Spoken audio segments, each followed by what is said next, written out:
Welcome to another edition of Hunt for the Cup. I'm sorry. Nope, this is Camp Dolphins All Access. Mike Cunio, Steve Goldstein. We've ditched the ice for the football field. Goldie, first day of Dolphins training camp, and obviously the big news out here was Tua was out here, but what did you see in terms of his participation? Well, we're 2,541 miles away from Edmonton, Alberta, so It's nice to be here for day one of training camp.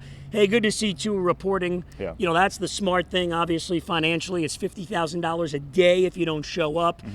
Did the limited drills, similar to what he did during the off-season workouts, as Mike McDaniel said he expected him to do. Yeah. And then he sat out some drills. So, you know, the beat goes on with the contract situation. The good thing is, Mike, there's been no bad will. The team, Chris Greer on down, has never wavered that Tua Tagovailoa is the guy. Tua's never wavered. This is my team. These are my guys. I love being out here with them, and I want to stay here. So again, as it has been for months now, it's a matter of the money, probably the guaranteed money. How and when does a deal get done? Again, Tua did not speak today after practice. His teammates had plenty to say about him. I asked pay him. Yeah, I asked Devon Achane, I asked Jonnu Smith about him being out here, and they said that just goes to what you were saying, to his leadership qualities, that he wants to be out here. And mentioned Tyreek Hill yesterday said, we know we have a window.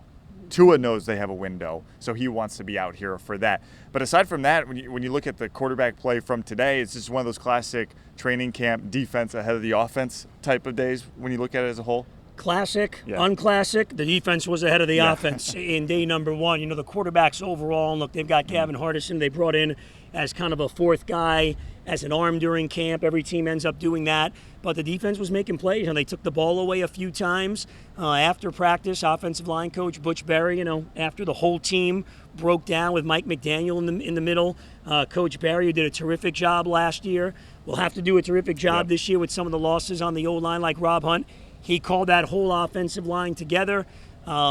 If you've ever heard Butch Barry, if you've ever seen Butch Barry, it's usually not overly warm and fuzzy. But that's what training camp's all about. You'll have some days where, remember this, you know, one side of the ball is trying some things, seeing if they will work. So for me, it's a little difficult to read into things Put stock into too it, much. Yeah, but hey, good for the defense. Anthony Weaver's getting a look at a lot of guys, because you have a lot of players on that defensive side of the ball that right now are not practicing, so he gets to, you know, see that depth and see who he likes and who can fit in. Yeah, I was going to say, the way this Dolphin team entered camp looks like the way they finished last year. A lot of injured guys. Is that a concern for you this early in the game?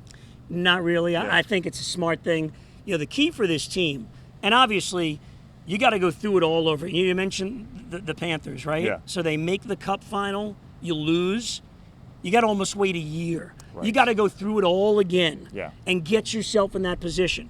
The Dolphins are in a similar boat. You're not for a championship, but for the playoffs. So they lose in Kansas City. They got to do all of that all over again and get yourself to December and put yourself in good position. And as you said last year, Mike, and the year before, the Buffalo playoff game, it's been a banged-up team. Yeah. So when you have a number of veteran players, guys 30 years old and up, having them sit out early in training camp, I think is okay. I think it's fine.